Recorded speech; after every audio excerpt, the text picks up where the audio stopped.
এই মুহূৰ্তৰ কেইটামান গুৰুত্বপূৰ্ণ খবৰ। এখন দেশে হিজাব বোৰখা নিষিদ্ধ কৰিলে ভৰিব লাগিব ৬২,০০০ টকাৰ জৰিমনা। সেই দেশৰ নাগৰিকে হিজাব বোৰখা পৰিধান কৰিলে ভৰিব লাগিব জৰিমনা। হয় দৰ্শকসকল, এখন মুছলিম দেশে নিষিদ্ধ কৰিলে হিজাব আৰু বোৰখা। সেইখন দেশৰ নাগৰিকে হিজাব বোৰখা পৰিধান কৰিলে ভৰিব লাগিব প্ৰায় ৬২,০০০ টকাৰ জৰিমনা। ঈদি প্ৰথাৰ ওপৰত নিষেধাজ্ঞা আৰোপ কৰা হৈছে সেই দেশখনত। তাজিকিস্তানৰ সংসদত উত্থাপন কৰা হৈছে বিশেষ বিধেয়ক। নতুন আইনৰ অধীনত দেশখনত হিজাব বোৰখাক নিষিদ্ধ ঘোষণা কৰা হৈছে। আইন অনুসৰি দেশখনত হিজাব বোৰখাক বিদেশী পোছাক বুলি গণ্য কৰা হ'ব আৰু সেই দেশখনৰ নাগৰিকসকলে নিয়ম ভংগ কৰিলে ৬১,৬২৩ টকা জৰিমনা ভৰিব লাগিব।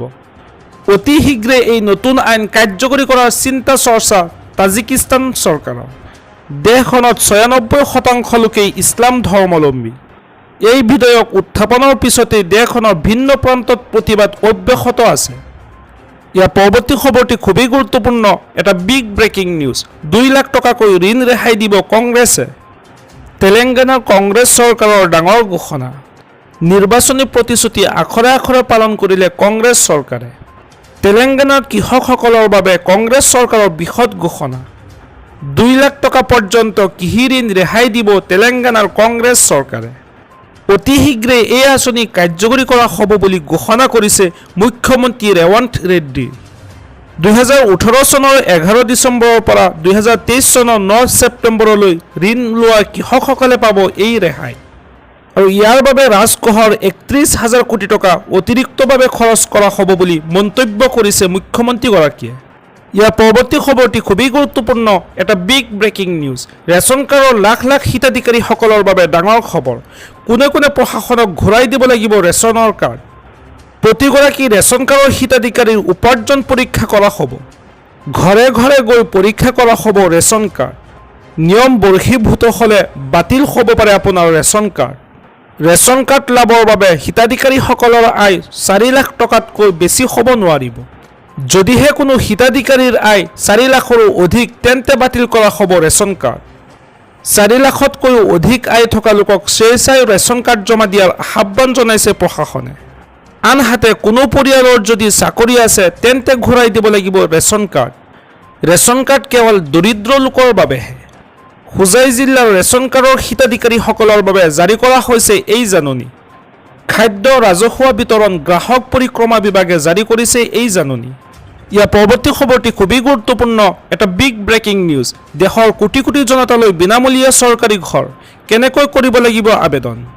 হয় দৰ্শকসকল, দেশৰ কোটি কোটি জনতাই প্ৰধানমন্ত্ৰী আৱাস যোজনাৰ অধীনত লাভ কৰিব অত্যাধুনিক ঘৰ। গাঁও আৰু চহৰৰ দুখীয়া লোকক সামৰি লোৱা হ'ব এই আঁচনিয়ে। তালিকাত নাম অহাৰ পিছতেই একাউণ্টত সোমাব টকা। ইতিমধ্যে ৩ কোটি প্ৰধানমন্ত্ৰী আৱাস যোজনাৰ ঘৰ নিৰ্মাণ কৰাৰ বাবে আবণ্টন কৰিছে চৰকাৰে। নতুন ঘৰখনত থাকিব সকলো ধৰণৰ সা সুবিধা। শৌচাগাৰ আৰু বিদ্যুৎ সেৱাৰ বাবে নতুনকৈ কৰিব নালাগে আবেদন। এইবাৰ চৰকাৰী বিনামূলীয়া ঘৰৰ লগতে উপলব্ধ হ'ব শৌচাগাৰ আৰু বিদ্যুৎ সেৱাও, আৰু লগতে দিয়া হ'ব LPG কানেকশ্যনৰ সুবিধাও। গ্ৰাম্যাঞ্চলৰ লগতে চহৰাঞ্চলৰ লোকে পাব চৰকাৰী গৃহ। প্ৰয়োজন নহয়, কিন্তু এইখন অসমত আমি যাতে বিদেশীৰ শাসনলৈ কেতিয়াও ৰূপান্তৰ কৰিব নিদিওঁ, তাৰ বাবে আমাৰ সংগ্ৰাম, দেশ আৰু জাতিৰ বাবে কৰা সংগ্ৰাম।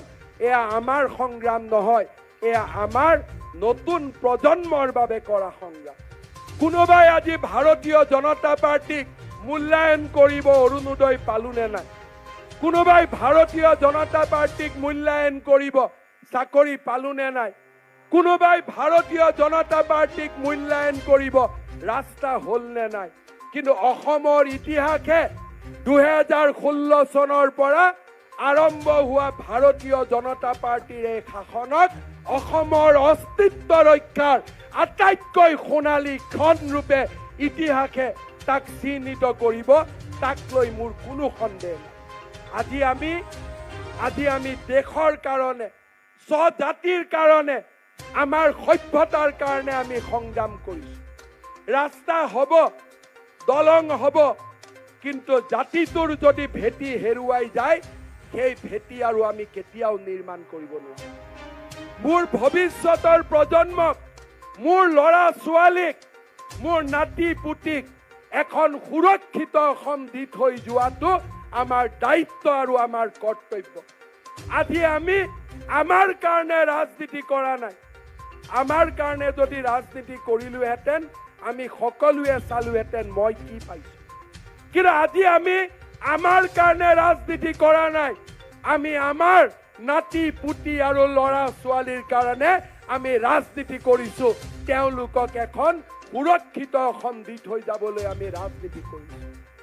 জনজাতীয়, অজনজাতীয়, বঙালী, অসমীয়া, হিন্দীভাষী, গোৰ্খা, নেপালী বিভিন্ন নামেৰে বিভক্ত হৈ থকা মহান অসমীয়া জাতিটোক মহাপুৰুষ শংকৰদেৱে দেখুৱাই থৈ যোৱা ৰাস্তাৰে আজি আমি একত্ৰিত কৰিছো। দুখীয়া আৰু আৰ্তজনৰ কাষত আজি আমি থিয় হৈছো। আৰু ভাৰতৰ সীমান্তত থকাৰ পিছতো, পূব ভাৰতৰ শেষ সীমান্তত থকাৰ পিছতো পশ্চিমবংগৰ দৰে ৰাজ্যতকৈ আমি কম দামত আমি আমাৰ ৰাজ্যৰ জনসাধাৰণক পেট্ৰল ডিজেল ভৰোৱাৰ আমি সুবিধা দিছোঁ। পশ্চিমবংগৰ দৰে যেতিয়া শ্ৰেষ্ঠ ৰাজ্যয়ো ৰাজ্যৰ কৰ্মচাৰীক মাত্ৰ 14% দিয়ে তেতিয়া অসমৰ দৰে ৰাজ্যই 50% দিয়াৰ আমি গৌৰৱ অৰ্জন কৰিছোঁ। কিন্তু তাৰ পিছতো আমাৰ লক্ষ্য এটাই, আমি বৰ্তমানৰ বাবেও কাম কৰিম আৰু ভৱিষ্যতৰ বাবে আমি এখন সুৰক্ষিত অসম থৈ যাম। আমাৰ জীৱনৰ আজি মোৰ 55 বছৰ, কাৰোবাৰ 30 বছৰ, কাৰোবাৰ 70 বছৰ। আমাৰ জীৱনৰ এটাই লক্ষ্য হোৱা উচিত যে ভৱিষ্যতৰ বাবে এখন সুৰক্ষিত অসম নিৰ্মাণ কৰিবৰ বাবে আমি ৰাজনীতি কৰিছো আৰু সেই ৰাজনীতি আমি কৰি থাকিম।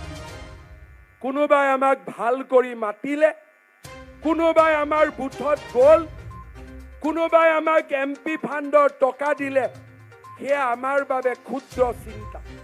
সেই চিন্তাৰে আমি জনসংঘও কৰা নাছিলো, সেই চিন্তাৰে আমি বিজেপিও কৰা নাই। আমি যদি বিজেপি কৰিছো, আমাৰ হিন্দু সমাজৰ সুৰক্ষা, জাতিটোৰ সুৰক্ষা, ভৱিষ্যতৰ সুৰক্ষাৰ বাবে আজি আমি কাম কৰিছো।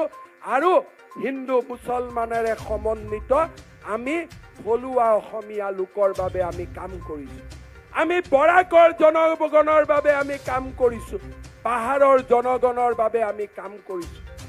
আৰু আমাৰ লক্ষ্য হ'ব অনাগত 2 বছৰত এই আন্দোলনক আৰু অধিক সক্ৰিয় কৰা, জনতাৰ কাষত থিয় হৈ কংগ্ৰেছে যিবিলাক অপপ্ৰচাৰ চলালে এই গোটেই অপপ্ৰচাৰ বিলাকৰ উত্তৰ দিব পৰা শক্তি আমি সংগৃহীত কৰি আমি এই যুদ্ধত আকৌ এবাৰ আমি অৱতীৰ্ণ হ'ম। 2014ত যেনেকে জাতি মাটি ভেটি ৰক্ষাৰ সংকল্পৰে আমি নামি পৰিছিলো, আজিও